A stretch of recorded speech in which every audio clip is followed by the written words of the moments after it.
வணக்கம். நீங்கள் இணைந்திருப்பது சமூகத்தின் பிரதான செய்திகளுடன். செய்திகளுக்காக உங்களுடன் இணைந்து கொள்ளும் நான் Ravichandran zone Wesley.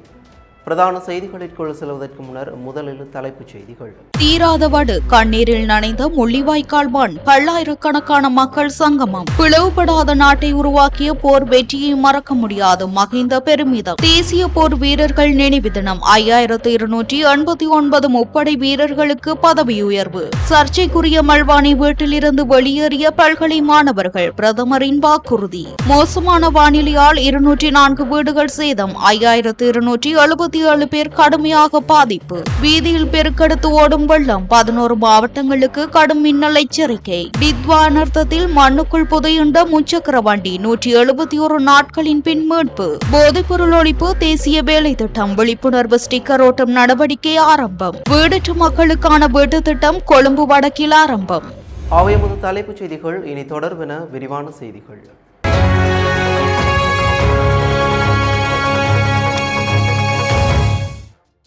Fourth Monkey Connect. AI works for you. உலகம் முழுவதும் தமிழர்களுக்கான AI WhatsApp Business Connect. Business தேடுறீங்களா? வாட்ஸ்அப் போதும். எந்த நாட்டிலிருந்தும் பதிவு செய்ய தயாரா இருங்க. Coming soon. தமிழின படுகொலையின் 17வது நினைவு தினம் இன்று முள்ளிவாய்க்கால் நினைவு முற்றத்தில் உணர்வு பூர்வமாக நடைபெற்றன. இந்த நினைவேந்தல் நிகழ்வில் நாட்டின் பல பகுதிகளில் இருந்தும் பல்லாயிரக்கணக்கான உறவுகள் வருகை தந்து உயிரிழந்த மற்றும் காணாமலாக்கப்பட்ட தமது உறவுகளுக்கு அஞ்சலி செலுத்தினர். 2009ஆம் ஆண்டு யுத்த காலத்தில் இலங்கை ராணுவத்தினரால் கொத்து கொத்தாக படுகொலை செய்யப்பட்ட மக்களை ஒவ்வொரு வருடமும் மே மாதம் 18ஆம் தேதி நினைவு கூர்ந்து உணர்வெழுச்சியுடன் உறவுகள் அஞ்சலி செலுத்தி வருவது வழக்கமாகும். அந்த வகையில் இன்றைய தினம் முள்ளிவாய்க்காலில் அமைக்கப்பட்ட நினைவு முற்றத்தில் யுத்தத்தின் போது கொல்லப்பட்ட உறவுகளுக்கு அஞ்சலி செலுத்தும் நிகழ்வு இடம்பெற்றிருந்தது. காலை 10:15 மணிக்கு தவத்திரு அகத்தியர் அடிகளாரால் கொள்கை பிரகடனம் வாசிப்புடன் ஆரம்பமாகிய குறித்த நிகழ்வில் காலை 10:29க்கு நினைவொலி சத்தம் எழுப்பப்பட்டு 10:30க்கு அகவணக்கமும் அதனைத் தொடர்ந்து இறுதி யுத்தத்தின் 4 அங்கத்தவர்களை இழந்த வட்டாப்பள்ளியைச் சேர்ந்த ஸ்ரீரஞ்சன் ரினோசாவால் பொதுச்சுடர் ஏற்றப்பட்டு சமநேரத்தில் ஒற்றைச் சுடரொளி ஏற்றப்பட்டு இறுதியிலேயே மலர் வணக்கம் செலுத்தப்பட்டிருந்தது. முள்ளிவாய்க்கால் நினைவு முற்றம் இன்று ஆயிரக்கணக்கான மக்களின் கண்ணீரும் நினைவுகளும் கலந்த துயரமான சூழலாக மாறியிருந்தது. அஞ்சலி செலுத்த வந்த பலர் மலர் தூவி தீபமேற்றி மற்றும் அமைதியான முறையில் தமது அன்புக்குரியவர்களை நினைவு கூர்ந்தனர். இந்த நினைவேந்தல் நிகழ்வில் மதகுருமார்கள், அரசியல் பிரமுகர்கள் மற்றும் பொதுமக்கள் என பலரும் கலந்து கொண்டு உயிர் நேத்தோருக்கு அஞ்சலி செலுத்தியுள்ளனர். சூப்பர் ஸ்டோரின் கல்யாணி அன்னபூரணி பிராண்டில் அன்றாட வாழ்க்கையின் அனைத்து பொருட்களையும் ஒரே இடத்தில் பெற்றுக்கொள்ள இலங்கை இன்று பிளவுபடாத ஒரே நாடாக இருப்பதற்கு யுத்த வெற்றியே காரணம். இந்த வரலாற்று சிறப்புமிக்க நாளை நாம் ஒருபோதும் மறக்கக்கூடாது என்று முன்னாள் ஜனாதிபதி மஹிந்த ராஜபக்ஷ தெரிவித்தார். அகில இலங்கை பௌத்த மகா சம்மேளனம் ஏற்பாடு செய்திருந்த இராணுவத்தினரை கௌரவிக்கும் விசேட நிகழ்வு இன்று திங்கட்கிழமை கொழும்பில் நடைபெற்றுள்ளது. இதில் பிரதம அதிதியாக கலந்து கொண்டு உரையாற்றிய பின்னரே அவர் ஊடகங்களிடம் இவ்வாறு குறிப்பிட்டுள்ளார். இதன்போது அவர் மேலும் தெரிவிக்கையில் 31 ஆண்டுகால யுத்தம் முடிவுக்கு கொண்டுவரப்பட்ட இந்த தினத்தை கொண்டாடுவதில் மட்டற்ற மகிழ்ச்சி அடைகின்றேன். நாட்டை பாதுகாத்த எமது மாவீரர்கள் என்றும் கௌரவிக்கப்பட வேண்டியவர்கள். எமது இராணுவ வீரர்களின் ஈடு இணையற்ற உயிர் தியாக தான் இன்று நாடு பிளவுபடாமல் ஐக்கியமாக உள்ளது. இது நாம் அடைந்த பாரியதொரு வெற்றியாகும். தற்போதைய அரசின் செயற்பாடுகள் எப்படி இருந்தாலும் மக்கள் மத்தியில் அமைதியும் நல்லிணக்கமும் நிலவுகின்றது. மக்கள் மிகவும் நிம்மதியாக உள்ளார்கள். இந்த புனிதமான தருணத்தில் அரசியல் பற்றி பேச நான் விரும்பவில்லை. நாட்டை பாதுகாத்த வீரர்களை நினைவு கூர்வதே இன்றைய பிரதான நோக்கமாகும் என தெரிவித்துள்ளார். 17வது தேசிய போர் வீரர்கள் நினைவு தினத்தை முன்னிட்டு மொத்தம் 5289 முப்படை வீரர்கள் அடுத்த கட்ட பதவிகளுக்கு பதவி உயர்வு பெற்றுள்ளனர். நாட்டிற்கு அவர்கள் ஆற்றிய அர்ப்பணிப்பு மிக்க சேவையை பாராட்டும் விதமாக அவர்களுக்கு அடுத்தடுத்த பதவிகளுக்கு பதவி உயர்வுகள் வழங்கப்பட்டுள்ளன என்று பாதுகாப்பு அமைச்சு ஓர் அறிக்கையில் தெரிவித்துள்ளது. தாய்நாட்டில் அமைதியை மீட்டெடுப்பதற்கும் அதன் இறையாண்மையை பாதுகாப்பதற்கும் அளப்பரிய பங்களிப்பை வழங்கிய முப்படைகளின் உறுப்பினர்களின் ஈடு இணையற்ற தியாகங்களையும் முன்மாதிரியான சேவையையும் கௌரவிக்கவும் பாராட்டவும் தேசிய போர் வீரர்கள் நினைவு தினம் ஆண்டுதோறும் மே மாதம் 19ஆம் தேதி அன்று அனுசரிக்கப்படுகிறது. அதன்படி இந்த பதவி உயர்வுகள் அந்தந்த சேவை தளபதிகளின் பரிந்துரைகளின் அடிப்படையிலும் முப்படைகளின் நிறுவப்பட்ட நிர்வாக நடைமுறைகளுக்கு இணங்கவும் வழங்கப்பட்டுள்ளன. முன்னாள் அமைச்சர் பசில் ராஜபக்ஷவுக்கு சொந்தமானது என கூறப்படும் மல்வானையில் உள்ள வீட்டிலிருந்து வெளியேற அனைத்து பல்கலைக்கழக மாணவர் ஒன்றியம் தீர்மானித்துள்ளது. குறித்த சர்ச்சைக்குரிய வீட்டையும் நிலத்தையும் பல்கலைக்கழக மானியங்கள் ஆணைக்குழுவிடம் ஒப்படைக்க பிரதமர் ஹரணி அமரசூரிய ஒப்புக்கொண்டுள்ளதன் விளைவாக இந்த முன்னேற்றம் ஏற்பட்டுள்ளது. பிரதமர் அலுவலகத்தில் இன்று நடைபெற்ற கலந்துரையாடலின் போது மேற்கண்ட தீர்மானம் எடுக்கப்பட்டது. குறித்த வீட்டையும் நிலத்தையும் பல்கலைக்கழக மானியக் குழுவிடம் ஒப்படைக்கும் பணியை விரைவுபடுத்துவதாக பிரதமர் இதன்போது உறுதியளித்ததாக அனைத்து பல்கலைக்கழக மாணவர் ஒன்றியத்தின் ஒருங்கிணைப்பாளர் சசிந்து பெரேரா ஊடகங்களிடம் தெரிவித்துள்ளார். அதற்கு அமைவாக அரசாங்கத்தின் உறுதிமொழிக்கு இணங்க மாணவர்கள் தற்போது அந்த வளாகத்தை விட்டு வெளியேறுவதற்கான ஏற்பாடுகளை செய்து வருவதாகவும் அவர் குறிப்பிட்டுள்ளார். முன்னாள் அமைச்சர் பசில் ராஜபக்சவுடன் ஒரு காலத்தில் தொடர்புடையதாகவும் பின்னர் உரிமையாளர் இல்லாமலும் இருந்த அந்த சொத்தை பல்கலைக்கழக பயன்பாட்டிற்கு ஒதுக்க வேண்டும் என்று அனைத்து பல்கலைக்கழக மாணவர் ஒன்றியம் முன்னதாக கோரியிருந்தது. உயர்கல்வி நிறுவனங்களில் உள்ள இடப்பெற்றாக்குறையை சமாளிக்க பீட வளாகங்களையும் விடுதிகளையும் நிறுவுவதற்கு இத்தகைய சொத்துக்கள் பயன்படுத்தப்பட வேண்டும் என்று மாணவர்கள் வாதிட்டமே குறிப்பிடத்தக்கது. இங்கிலாந்தின் லண்டன் நகரில் நடைபெறவுள்ள அரசு தலைவர்கள் மாநாட்டில் கலந்து கொள்வதற்காக பிரதமர் ஹரணி அமரசூரிய இன்று பிற்பகல் கட்டுநாயக்க விமான நிலையத்திலிருந்து புறப்பட்டு சென்றுள்ளார். அவருடன் மேலும் இருவர் இந்த உத்தியோகபூர்வ தூதுக்குழுவில் இணைந்து கொண்டுள்ளதாக தெரிவிக்கப்படுகின்றது. அவர்கள் இன்று பிற்பகல் 1:20 மணிக்கு கட்டுநாயக்க விமான நிலையத்திலிருந்து இங்கிலாந்தின் லண்டன் நகர் நோக்கி ஸ்ரீலங்கன் ஏர்லைன்ஸ் நிறுவனத்திற்கு சொந்தமான UL 403 என்ற விமானம் மூலம் புறப்பட்டு சென்றுள்ளனர். அவர்கள் தமது பயணத்தை நிறைவு செய்து எதிர்வரும் 23ஆம் தேதி மீண்டும் நாட்டிற்கு திரும்ப உள்ளனர். இலங்கையில் அண்மையில் நிலவிய மோசமான வானிலை காரணமாக 200க்கும் மேற்பட்ட வீடுகள் பகுதியளவு சேதமடைந்துள்ளன. அனர்த்த முகாமைத்துவ மத்திய நிலையத்தின் இன்று காலை 10 மணி வரையான நிலவரப்படி அண்மைய மோசமான வானிலையால் 13 மாவட்டங்களில் 204 வீடுகள் பகுதியளவு சேதமடைந்துள்ளன. அதே நேரம் 14 மாவட்டங்களில் உள்ள 1585 குடும்பங்களைச் சேர்ந்த மொத்தம் 5277 பேர் கடுமையாக பாதிக்கப்பட்டுள்ளனர். 42 குடும்பங்களைச் சேர்ந்த 135 நபர்கள் 2 தற்காலிக பாதுகாப்பு முகாம்களில் தங்க வைக்கப்பட்டுள்ளனர். இதுவரை 2 உயிரிழப்புகளும் ஒரு காயமும் பதிவாகியுள்ளது. கண்டி நாவலப்பட்டி பஸ்பாகே கோரளை பகுதியில் உள்ள வெஸ்டர்ன் தோட்ட எகடன் பிரிவிற்கு செல்லும் பிரதான சாலையில் வெள்ளம் பெருக்கெடுத்து ஓடுகின்றது. இதன் காரணமாக அவ்வீதியில் செல்லும் பாடசாலை மாணவர்கள் மற்றும் பயணிகள் தோட்ட தொழிலாளர்கள் வாகனங்களில் பயணிக்க முடியாத நிலை ஏற்பட்டுள்ளது. தற்போது கண்டி மாவட்டத்தில் பெய்து வரும் கனமழையால் அடிக்கடி இந்த வீதியில் பாரிய அளவில் வெள்ள நீர் பாய்ந்து செல்வதால் அப்பகுதியில் உள்ள மக்கள் பெருமளவில் பாதிக்கப்பட்டுள்ளனர். இதுகுறித்து மத்திய மாகாண ஆளுநர், பாராளுமன்ற உறுப்பினர்கள், நாவலப்பிட்டி பஸ்பாகே கோரளை அரசாங்க அதிபர் மற்றும் நாவலப்பிட்டி நகரசபை முதல்வர் ஆகியோர் முன்வந்து நடவடிக்கை எடுக்க வேண்டும் என மக்கள் கோரிக்கை விடுத்துள்ளனர். இந்நிலையில் பலத்த மின்னல் தாக்கம் குறித்து 11 மாவட்டங்களுக்கு வளிமண்டலவியல் திணைக்களம் எச்சரிக்கை விடுத்துள்ளது. இன்று மதியம் 12 மணிக்கு வெளியிடப்பட்ட இந்த அறிவிப்பு இன்றிரவு 11:30 மணி வரை அமலில் இருக்கும் என அந்த திணைக்களம் தெரிவித்துள்ளது. 11 மாவட்டங்களுக்கு சிவப்பு எச்சரிக்கையும் 14 மாவட்டங்களுக்கு ஆரஞ்சு எச்சரிக்கையும் விடுக்கப்பட்டுள்ளது. இதற்கமைய மேல் சப்ரகமுவ ஊவா மற்றும் கிழக்கு மாகாணங்களிலும் குருநாகல் மாவட்டத்திலும் சில இடங்களில் பிற்பகல் 1 மணிக்கு பின்னர் இடியுடன் கூடிய மழையுடன் பலத்த மின்னல் தாக்கம் ஏற்படுவதற்கான சாத்தியக்கூறுகள் காணப்படுவதாக குறிப்பிடப்பட்டுள்ளது. டித்வா புயல் நிலைமை காரணமாக ஊவா, பரணகம, மஸ்பன நகருக்கு அருகில் மண் சரிவில் சிக்கி புதையுண்டிருந்த முச்சக்கர வண்டி ஒன்று 171 நாட்களுக்கு பின்னர் கண்டுபிடிக்கப்பட்டுள்ளது.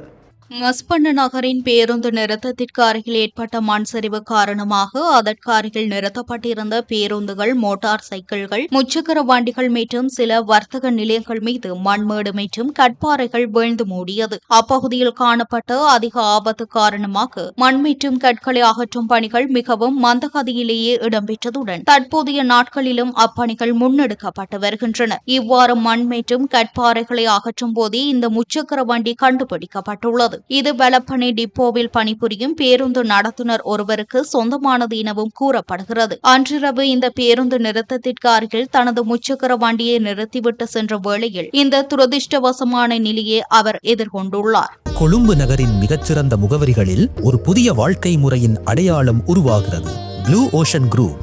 போதைப்பொருள் அச்சுறுத்தலை நாட்டிலிருந்து முற்றாக ஒழிப்பதற்காக ஜனாதிபதி அனுரகுமார் திசாநாயக்கவின் தலைமையில் முழு நாடுமே ஒன்றாக என்ற தேசிய வேலை திட்டம் இன்று ஆரம்பிக்கப்பட்டுள்ளது. கிண்ணியா போலீஸ் நிலையத்தின் ஏற்பாட்டில் போலீஸ் நிலைய பொறுப்பதிகாரி RMJS ரத்னமண்டல தலைமையில் இந்நிகழ்வு நடைபெற்றது. கிண்ணியா மத்திய பஸ் நிலைய வளாகத்தில் ஆரம்பிக்கப்பட்ட இந்த விழிப்புணர்வு நடவடிக்கையின் போது போதைப்பொருள் ஒழிப்பு விழிப்புணர்வு வாசகங்கள் அடங்கிய ஸ்டிக்கர்கள் வாகனங்களில் ஒட்டப்பட்டன. இதேவேளை முழு நாடுமே ஒன்றாக எனும் தேசிய வேலை திட்டத்திற்கு அமைய தம்புலகாமம் போலீசார் மற்றும் தம்புலகாமம் பிரதேச செயலகம் இணைந்து விழிப்புணர்வு ஸ்டிக்கர்கள் ஒட்டும் பணி இன்று தம்புலகாமம் கண்டி பிரதான வீதியின் தம்புலகாமம் சந்தியில் இடம்பெற்றது. திருகோணமலை கண்டி பிரதான வீதியூடாக பயணிக்கும் பொது போக்குவரத்து சேவை வாகனங்கள், தனியார் வாகனங்கள் நிறுத்தப்பட்டு விழிப்புணர்வு ஸ்டிக்கர்கள் ஒட்டப்பட்டன. மேலும் மட்டக்களப்பு மாவட்டத்திலும் முழு நாடும் ஒன்றாக எனும் தேசிய செயல்திட்ட நிகழ்வுகள் மட்டக்களப்பு மாவட்ட அரச அதிபர் JS அருள்ராஜாவின் தலைமையில் காந்தி பூங்காவில் இன்று இடம்பெற்றது. இத்தேசிய செயற்றிட்டத்தை முன்னிட்டு கிழக்கு மாகாணத்தில் உள்ள 57 போலீஸ் நிலையங்களிலும் பொருளுக்கு எதிரான வாசகம் அடங்கிய ஸ்டிக்கர்கள் மற்றும் பதாகைகள் காட்சிப்படுத்தப்படவுள்ளன. மேலும் விற்கின்ற அடிமையான அனைவருக்குமான அறிவித்தல் அகன்று செல் எனும் வாசகத்தை மையமாக கொண்ட துண்டு பிரசுரங்கள் மக்களுக்கு இதன்போது வழங்கப்பட்டுள்ளன.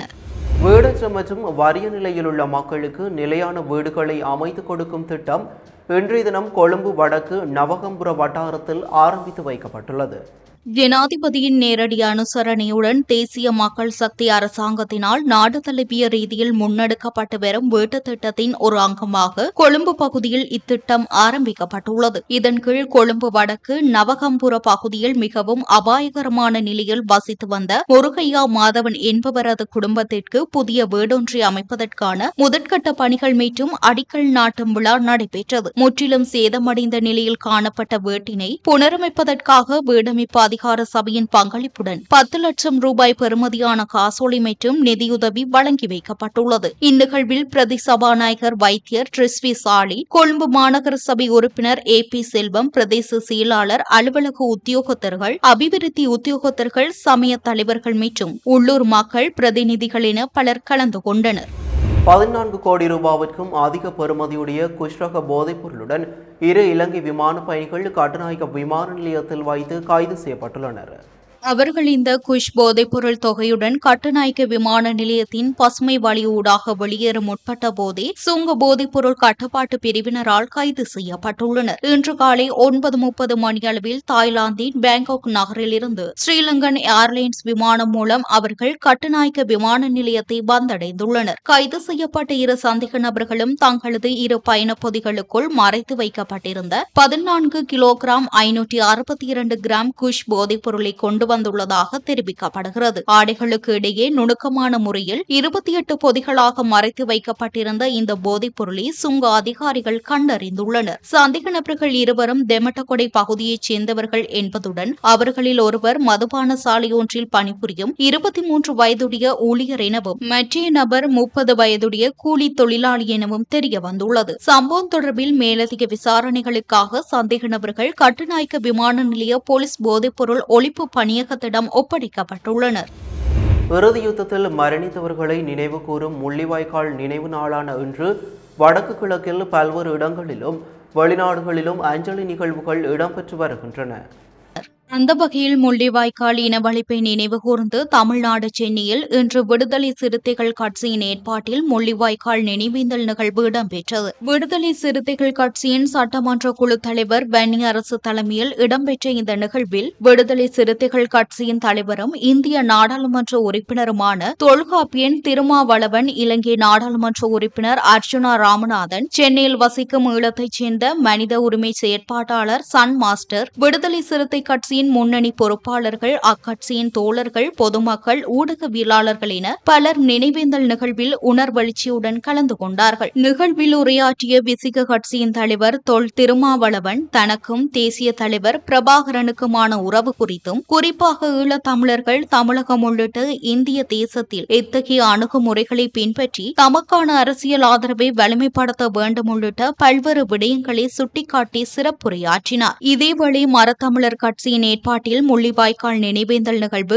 இன்று காலை வாகரை புச்சாங்கனியில் நடைபெற்றது. இந்த நிகழ்வில் ஈகச்சுடர் ஏற்றப்பட்டு அகவணக்கம் செலுத்தப்பட்டது. அதனைத் தொடர்ந்து முள்ளிவாய்க்கால் நினைவு கஞ்சி வழங்கப்பட்டதுடன் முள்ளிவாய்க்கால் படுகொலையினை நினைவு கூறும் வகையில் மரக்கன்றுகளும் வழங்கப்பட்டன. கிளிநொச்சி நகரில் அனைத்து வர்த்தக செயற்பாடுகளும் மூடப்பட்டதுடன் முள்ளிவாய்க்கால் கஞ்சி வழங்கும் நிகழ்வுகள் நடைபெற்று வருகின்றது. முறிகண்டி பிள்ளையார் ஆலயம் முன்பாக குறித்த நிகழ்வு ஏற்பாடு செய்யப்பட்டது. முள்ளிவாய்க்கால் தமிழின படுகொலையின் 17ஆம் ஆண்டு நினைவு தினமான இன்று மன்னாரிலும் நினைவேந்தல் இடம்பெற்றது. தமிழ் தேசிய வாழ்வுரிமை இயக்கத்தின் தலைவர் VS சிவகரன் தலைமையில் இன்று திங்கட்கிழமை காலை மன்னார் நகர பகுதியில் உள்ள தந்தை செல்வா சிலைக்கு முன்பாக இடம்பெற்றது. இதன்போது முள்ளிவாய்க்காலில் உயிர்நீத்த உறவுகளை நினைவு கூர்ந்து பொதுச்சுடர் ஏற்றப்பட்டு மலர்தூவி அஞ்சலி செலுத்தப்பட்டது. அதனைத் தொடர்ந்து முள்ளிவாய்க்கால் கஞ்சி வழங்கி வைக்கப்பட்டது. கல்முனை மாநகரத்திற்குட்பட்ட பாண்டிருப்பில் பகுதியில் இன்று முள்ளிவாய்க்கால் கஞ்சி வழங்கும் நிகழ்வு முன்னெடுக்கப்பட்டது. இந்த நிகழ்வில் பொதுமக்களுக்கு கஞ்சி வழங்கப்பட்டதுடன் உயிர் நீத்தோருக்கான அஞ்சலியும் செலுத்தப்பட்டது. இந்நிகழ்வில் தமிழ் தேசிய மக்கள் முன்னணியின் மாவட்ட அமைப்பாளர் துஷானந்தன் தலைமையில் தமிழ் தேசிய மக்கள் முன்னணியின் உறுப்பினர்கள் மற்றும் பல பொதுமக்கள் கலந்து கொண்டனர்.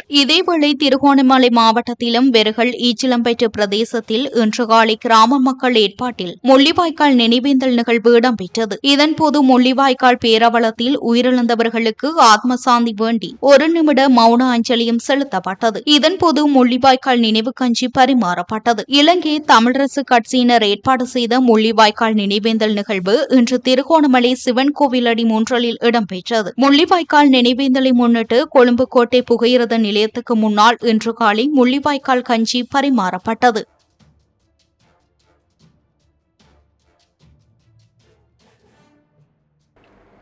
இத்துடன் சமூகத்தின் பிரதான செய்திகள் நிறைவு பெறுகின்றன. தொடர்ந்தும் சமூகத்தின் செய்திகளோடு இணைந்திருங்கள். நன்றி, வணக்கம். எமது RIP பேச்சுக்கு கிடைத்த மரண அறிவித்தல்கள். யாழ்ப்பாணம் நவண்டில் கரளவாயை பிறப்பிடமாகவும் உடுப்பிட்டியை வதிவிடமாகவும் கொண்டிருந்த திருமதி தங்கவேல் பரமேஸ்வரி சரோஜா அவர்கள் 17/5/2026 ஞாயிற்றுக்கிழமை அன்று காலமானார். யாழ்ப்பாணம் குப்புளானை புறப்படமாகவும் ஜெர்மனியை வதிவிடமாகவும் கொண்டிருந்த திருமேனி பஞ்சாட்சரதேவன் அவர்கள் 17/5/2026 ஞாயிற்றுக்கிழமை அன்று காலமானார். யாழ்ப்பாணம் புங்குடுதீவு 10ஆம் வட்டாரம் மாவுதுடலை புறப்படமாகவும் வதிவிடமாகவும் கொண்டிருந்த திருமதி கனகலிங்கம் புஷ்பம் அவர்கள் 17/5/2026 ஞாயிற்றுக்கிழமை அன்று புங்குடுதீவில் காலமானார். யாழ்ப்பாணம் கட்டப்பிராயை பிறப்பிடமாகவும் கனடாவை வதிவிடமாகவும் கொண்டிருந்த திருமதி புவனேஸ்வரி லோகதாசன் அவர்கள் 16/5/2026 சனிக்கிழமை அன்று காலமானார். மேலே அறிவிக்கப்பட்ட அனைத்து மரண அறிவித்தல் இறுதிக்கிரியை பற்றிய தகவல்களை அறிந்து கொள்ள ரிப் பேஜை பார்வையிடுங்கள். இதற்கான லிங்க் கீழிருக்கும் டிஸ்கிரிப்ஷனில் பார்வையிடலாம். இது போன்ற செய்திகளை தெரிந்து கொள்ள சமூகம் நியூஸ் சேனலை சப்ஸ்கிரைப் செய்து அருகில் உள்ள பெல் பட்டனை கிளிக் செய்யுங்கள். மேலும் இது போன்ற செய்திகளை உடனுக்குடன் தெரிந்து கொள்ள சமூகமீடியா.com என்ற இணையதளத்தின் வாயிலாகவும் எங்களுடன் இணைந்திருங்கள்.